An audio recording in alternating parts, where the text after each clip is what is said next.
ভারতের পররাষ্ট্র সচিব বিক্রম মিশ্রি আজকে বাংলাদেশের ব্যাপারে কিছু ইউনিক ধরনের কথাবার্তা বলছেন। নিশ্চয়ই সেগুলো আপনারা পত্রপত্রিকায় দেখছেন। যেই সভায় তিনি এইসব কথাবার্তা বলছেন সেই একই সভায় রণধীর জয়সওয়াল তিনিও ছিলেন এবং বিক্রম মিশ্রি এবং রণধীর জয়সওয়াল উভয়েরই সঙ্গে একটা মতবিনিময় সভায় তিনি এইসব কথাবার্তা বলছেন। আমি ফার্স্টে বিক্রম মিশ্রি কি বলছেন তার 2-3টা পয়েন্ট একটু উল্লেখ করি, তারপরে আমি আমার আলোচনায় যাই।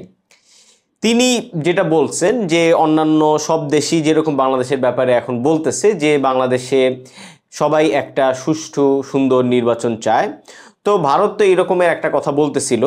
কিন্তু আমি যেটা দেখলাম যে এতকাল ধরে তারা যেভাবে একটা অংশগ্রহণমূলক নির্বাচন কথাটা অনেক ব্যবহার করত, এবারের আজকের আলোচনায় অন্তত সেই অংশগ্রহণমূলক জায়গাটায় খুব বেশি ফোকাস ছিল না এবং তারা বেসিক্যালি একটা সুষ্ঠু নির্বাচনের কথাই বলছে। এবং বিক্রম মিশ্রি যেটা খুবই স্পেসিফিকভাবে বারবার বলছেন সেটা হচ্ছে যে এবারের নির্বাচনে, বাংলাদেশের নির্বাচনে যেই সরকারি ক্ষমতায় আসুক, মানে যেই দলই ক্ষমতায় আসুক, তাদের ব্যাপারে ভারতের কোনো আপত্তি ইত্যাদি থাকবে না এবং বাংলাদেশের মানুষের যেই জনসমর্থন বা সম্মতি সেটাকে তারা সম্মান করবে। দ্বিতীয়ত তিনি বলছেন যে হাসিনার বিষয়ে, বাংলাদেশের হাসিনার ফিরে আসার ব্যাপারে তাকে জিজ্ঞাসা করা হয়েছিল এবং তিনি সেটা বলছেন যে এইটা একটা বিচারিক আইনি কর্মকাণ্ড যেটা সম্পর্ক ও আলোচনার ভিত্তিতে সমাধান হবে। খেয়াল করেন, এখানে বিক্রম মিশ্রি কিন্তু বাংলাদেশের সঙ্গে হাসিনার বিষয়ে আলোচনা করার একটা ইঙ্গিত বা বার্তা দিচ্ছেন এবং তিনি বলতেছেন যে যদি সম্পর্ক এবং আলোচনা হয় তাইলে তারা বাংলাদেশে হাসিনাকে ফেরত পাঠাবে। এবং সেটা কি আপনারা জানেন যে অনেক পত্রিকা এইভাবে নিউজ করছে যে হাসিনার ব্যাপারে বাংলাদেশের সঙ্গে কথা বলতে রাজি ভারত। আমিও ব্যক্তিগতভাবে এই ইন্টারপ্রিটেশনটাকে খুবই সঠিক মনে করি। বাংলাদেশের সঙ্গে হাসিনার ব্যাপারে এখন ভারত কথা বলতে বা আলোচনা করতে নিজেই আগ্রহ দেখাচ্ছে। এবং থার্ডলি আরও কিছু কথাবার্তা বলছেন বিক্রম মিশ্রি। তার মধ্যে একটা বলছেন যে বাংলাদেশের সঙ্গে তার যে ভিসা কার্যক্রম ভারতের, সেটা কি এখনও খারাপ আছে কি না, তো সেখানে তিনি বলছেন যে এইটা আরও ভালোর দিকে যাবে। এবং এটা তিনি যেটা ইঙ্গিত করছেন যে এতদিন ধরে যেরকম একটা খারাপ পরিস্থিতির দিকে ছিল জিনিসটা, এইটা এখন ভালোর দিকে যাবে। এবং সেখানে তিনি খুব ইন্টারেস্টিংলি আরেকটা কথাও বলছেন যে প্রফেসর ইউনূস সরকার ক্ষমতায় আসার পরে বা মানে ক্ষমতায় বসার পরে সবার আগে নরেন্দ্র মোদী অভিনন্দন জানাইছেন, মানে সবার আগে যারা অভিনন্দন জানাইছেন তাদের মধ্যে নরেন্দ্র মোদী একজন। এবং খুবই ইন্টারেস্টিংলি যে একটি কারণে এইসব আলাপ আলোচনা এত গুরুত্বপূর্ণ সেটা হচ্ছে যে এই মত বিনিময় সভাটা তারা যার সঙ্গে করছেন সেটা হচ্ছে যে বাংলাদেশের যেই কূটনীতি বিষয়ক সাংবাদিকদের যেই অর্গানাইজেশন বা সংস্থা ডিক্যাপ, সেই ডিক্যাপকে ভারত দাওয়াত দিয়ে নিয়ে গেছে এবং তারা দাওয়াত দিয়ে নিয়ে নিজেরাই এই কথাগুলো বলছে। ফলে আমরা যেটা বুঝতে পারি যে বাংলাদেশের এখনকার যে বাস্তবতায় বাংলাদেশের সঙ্গে ভারতের যে সম্পর্ক সেইটা ঠিকঠাক করার জন্য ভারতই বাংলাদেশের এইসব সাংবাদিকদেরকে দাওয়াত দিয়ে নিজেরাই আগ্রহী হইয়া বা নিজেরাই আগ বাড়াইয়া এইসব কথাবার্তা বলাটাকে তাদের কূটনৈতিক এই মুহূর্তের কূটনীতি মনে করছেন এবং বাংলাদেশকে তারা সোজা বার্তা দিচ্ছেন যে তারা বাংলাদেশের সঙ্গে সম্পর্কটা ঠিক করে ফেলতে আগ্রহী। এখন প্রশ্ন হইল যে বিক্রম মিশ্রি, যেই রণধীর জয়সওয়াল বাংলাদেশের ব্যাপারে দিনরাত খারাপ খারাপ কথা বলতো, তারা হুট করে বাংলাদেশের ব্যাপারে এত আগ্রহী হয়ে উঠলো কেন? মানে বাংলাদেশের ব্যাপারে তারা এই ধরনের একটা লিয়াজু করতে চায়, এই ধরনের একটা বার্তা কেন দিতে চাইলো? আমি এখানে খুবই স্পেসিফিকভাবে যেটা মনে করি সেটা হচ্ছে যে বাংলাদেশের ব্যাপারে ভারতের যে কূটনীতি ছিল সেই কূটনীতি যে অবশেষে তাদের বদলাইতে হবে সেইটা ভারত মাইনে নিতে শুরু করছে। আমি জিনিসটাকে মোটা দাগে বা সরলীকরণ বলতে পারেন, সেই সরলীকরণের জায়গা থেকে একটু বিশ্লেষণ করতে চাই এইভাবে যে বাংলাদেশের ব্যাপারে আপনারা জানেন যে ভারতের যে কূটনীতির যে মূল উপাদান ছিল, মানে ভারতের কূটনীতির মূল উপাদান বলতে ধরেন নরেন্দ্র মোদী 2016 সালে ক্ষমতায় আসলো এবং ভারতের পররাষ্ট্রমন্ত্রী জয়শঙ্কর তিনি অফিসে বসলেন 2019 সালে। তো তারপর থেকে ইভেন এখন পর্যন্ত ভারতের বাংলাদেশের ব্যাপারে কোনো কূটনীতির পরিবর্তন হয় নাই।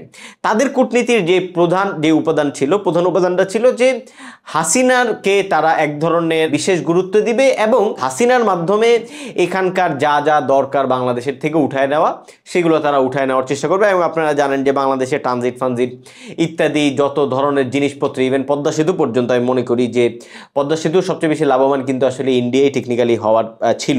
ফলে এই সব কিছু মিলাইয়া ভারত বাংলাদেশের কাছ আছে, যা যা পাওয়ার সেটা হাসিনাকে এই ধরনের একটা স্বীকৃতি দানের মধ্যে বা একটা ওপেন সমর্থনের মধ্যে দিয়ে তারা দিত। এবং দ্বিতীয়ত বাংলাদেশে তাদের যে কূটনীতিক উপাদানটা তারা মানে প্রবেশ করাইছিল এবং বিশেষ করে নরেন্দ্র মোদী ক্ষমতায় আসার পরে সেটা হচ্ছে যে বাংলাদেশে একটা ইসলামী জাতিবাদের উত্থান তারা ঘটাইতো। এবং এটা আপনারা মনে আছে নিশ্চয়ই যে 2020-21-এর দিকে নরেন্দ্র মোদী বাংলাদেশে সফর করতে আসছিলেন, তখন কিন্তু নরেন্দ্র মোদী ইত্যাদি নিয়ে ব্যাপক মানে গ্যাঞ্জাম হয়েছিল এবং প্রচুর গোলাগুলি হয়েছিল। হাসিনা নরেন্দ্র মোদীর আসা উপলক্ষে প্রচুর মানুষও মারছিল এবং বাংলাদেশের যে মানে আলেমরা মানে ছাত্ররা, মাদ্রাসার ছাত্ররা রাস্তায় নামছিল। এবং তখন আমরা যেটা বুঝতেছিলাম যে মাদ্রাসার ছাত্রদের এমন হুট করে ভারতের নরেন্দ্র মোদী বাংলাদেশে চলে আসবে, এই জন্য একেবারে রাস্তায় নেমে শহীদ হয়ে যাওয়ার তো কোনো কিছু ছিল না।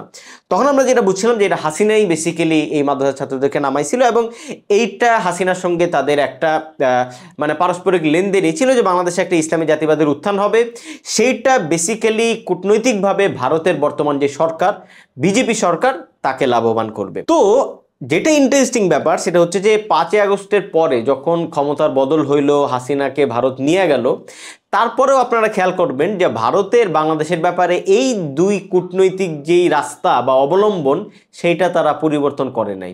হাসিনাকে তারা যে ভারতে আশ্রয় দিল এবং এটার মধ্যে দিয়ে তারা যে ওপেন বার্তা তৈরি করলো যে হাসিনার ব্যাপারে তাদের একটা আলাদা সমর্থন আছে, হাসিনাকে তারা এখনো এখানে এক ধরনের মানে জিম্মি হিসাবে রাখা, হাসিনাকে দিয়ে অনেক ধরনের কাজকর্ম করাইতে পারে, হাসিনার মাধ্যমে অনেক মানে রিস্ক উৎপাদন করতে পারে, যে কোনো সময় হাসিনাকে বাংলাদেশ আবার পুনর্বহাল করার প্রচেষ্টা চালাইতে পারে।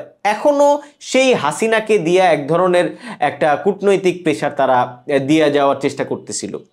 দ্বিতীয়ত আপনারা তো জানেন যে বাংলাদেশে যে 5ই আগস্টের পরে যে ইসলামী জাতিবাদের রমরমা উত্থান আমরা দেখতে পাইলাম এবং সেখানে ওই পিনাকি ভট্টাচার্যরা, অন্যান্য যে ইসলামী যে সংস্থা জামাতে ইসলামী, সবগুলো একত্র হইয়া একটা ব্যাপক মাত্রায় ইসলামী রমরমা জাতিবাদের উল্লম্ফন এখানে শুরু করলো এবং এইটা আমরা খুব ভালোভাবেই জানি যে ভারতের যে বিজেপি সরকার তাকে লাভবান করবে। কিন্তু ইন্টারেস্টিং যেটা সেটা হচ্ছে যে এই দুই কূটনৈতিক অবলম্বনের মধ্যে দিয়া আলটিমেটলি ভারতের গন্তব্য কই, এইটা ভারত এখনো পর্যন্ত লিখতে পারে নাই। প্রথমত হাসিনাকে আবার ফেরানো বা এই জাতীয় যেসব পরিকল্পনা, হাসিনাকে দিয়ে নানা ধরনের ভয় ইত্যাদি দেখানোর যেসব পরিকল্পনা, সেইটা প্রফেসর ইউনূস তার যে আন্তর্জাতিক শক্তি বা সম্পর্ক ইত্যাদি আছে তার মধ্যে দিয়ে ট্যাকেল করে ফেলছে। ফলে হাসিনাকে দিয়া ভারতের কোনো ধরনের কূটনৈতিক ফায়দা হাসিল সম্ভব হয় নাই, দিস নাম্বার 1। এবং দ্বিতীয়ত তার যে ইসলামী জাতিবাদের যে উত্থান বা ইসলামী একটা উগ্রপন্থা বা দক্ষিণপন্থার যে উত্থান, সেটা একভাবে বিজেপিকে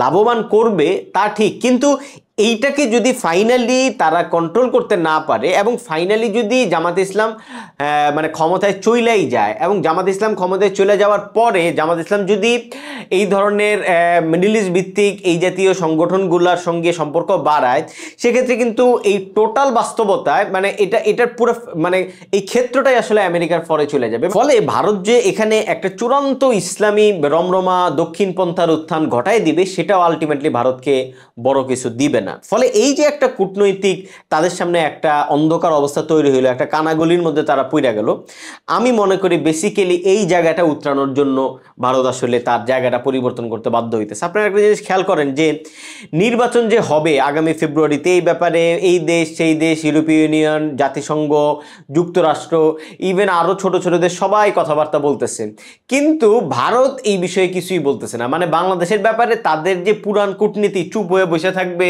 আর চায় ইসলামী জাতিবাদের উত্থান ঘটাবে, এই যে একটা ভঙ্গি, এই ভঙ্গিটাই তো তাদেরকে এক ধরনের বাংলাদেশ থেকে টোটালি একটা বিচ্ছিন্ন অবস্থায় নিয়ে গেছিল। তার ফলে এই যে নির্বাচনটা আসতেছে, সেই নির্বাচনটা যদি হয়ে যায় এবং সেই নির্বাচনের আগেই যদি বাংলাদেশের সঙ্গে তার একটা কূটনৈতিক অবস্থার রূপান্তর ভারত ঘটাইতে না পারে, তারপরে যে সরকারটা আসবে সেই সরকারের সঙ্গে তো ভারতের এমনিতে আপার হ্যান্ডে আরো নিচে চলে যাবে। ফলে আমি মনে করি যে আগামী সরকার যদি মানে স্বাভাবিকভাবে এই বিএনপি একটা বড় ফ্যাক্টর, এখানে এই ধরনের যে বড় ফ্যাক্টরগুলো আছে এই ফ্যাক্টরগুলোর সঙ্গে আগামী সরকার বাস্তবতায় দাঁড়াইয়া এখনই ভারতের এখানকার বাংলাদেশের সঙ্গে একটা জোরালো সম্পর্কের ভিত্তিতে আসতে হবে এবং সেক্ষেত্রে আমরা মনে করতে পারি যে হাসিনাকে এখানে তারা বলিদান দিলে তাদের এই কাজটা অনেক সহজ হয়ে যাবে। হাসিনার দিক থেকে প্রফেসর ইউনূসেরও কিছু চাওয়া থাকতে পারে, তার কারণ আপনারা জানেন যে গতকালকেও বিএনপির সঙ্গে একটা বৈঠকে জাতিসংঘের এখানকার যে সমন্বয়কারী তিনি বইলা গেছেন যে সব দল যেন নির্বাচনে নির্বাচনে অংশগ্রহণ করে। কিছুদিন আগে মেহেদী হাসানের সঙ্গে সাক্ষাৎকারেও এই ধরনের কোশ্চেন তাকে ফেস করতে হয়েছে প্রফেসর ইউনূসকে।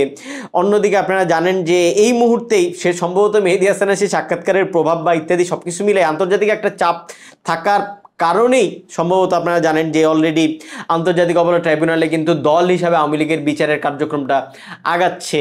ফলে সব কিছু মিলাইয়া আন্তর্জাতিক এই যে সবাইকে নিয়ে নির্বাচন করতে হবে, সেইটা আসলে প্রফেসর ইউনূসের দায়িত্ব। ফলে প্রফেসর ইউনূস এখানে সেটা তখনই করতে সক্ষম হবেন যখন তিনি আসলে এই হাসিনার যে আওয়ামী লীগ, সেই হাসিনার আওয়ামী লীগকে কারাগারে ঢুকাইয়া বা শাস্তির মুখোমুখি কইরা, শাস্তির আওতায় আইনা একটা ক্লিন ইমেজ বা একটা বেটার নৌকা প্রতীককে তারা যদি নির্বাচনে অংশগ্রহণ করতে দিতে পারে।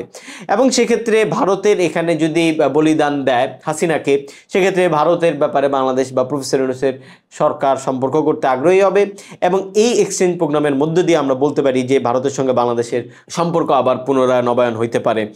হাসিনাকে বাংলাদেশে ফেরত নিয়ে আসার ব্যাপারে প্রফেসর ইউনূস আমি মনে করি তার এখানে একটু আজকের যে বার্তাটা বিক্রম মিশ্রি বা ভারতের পররাষ্ট্র মন্ত্রণালয় থেকে দেওয়া হলো, সেটা আমি মনে করি এটা পজিটিভ এবং এইটা পজিটিভ আকারেই দেখা উচিত। ভারতের সঙ্গে আমরা চিরকাল মুখ দেখা দেখি বন্ধমূলক একটা মানে সম্পর্ক করার কোনো মানে হয় না। এবং যে কোনো সরকারি আসুক, ভারতের সঙ্গে আমাদের আদান যাওয়া আসা সব কিছু মিলাই ভারতের সঙ্গে আমাদের সম্পর্কটা থাকবেই। ফলে সেই জায়গা থেকে হাসিনাকে যদি তারা ফেরত দেয়, সেক্ষেত্রে এটা একটা মানে গুড মানে ওয়ে আউট হইতে পারে, যার মধ্য দিয়ে আমরা হাসিনাকে এবং টোটাল যে জুলাই হত্যাকাণ্ড, জুলাই ম্যাসাকার, এটার যে অপরাধীরা তাদেরকে আমরা শাস্তির মুখোমুখি করতে পারি এবং গণতান্ত্রিক পদ্ধতিতে অন্য সব দলের মতো নির্বাচনে আওয়ামী লীগের অংশগ্রহণকেও আমরা সমর্থন করতে পারি।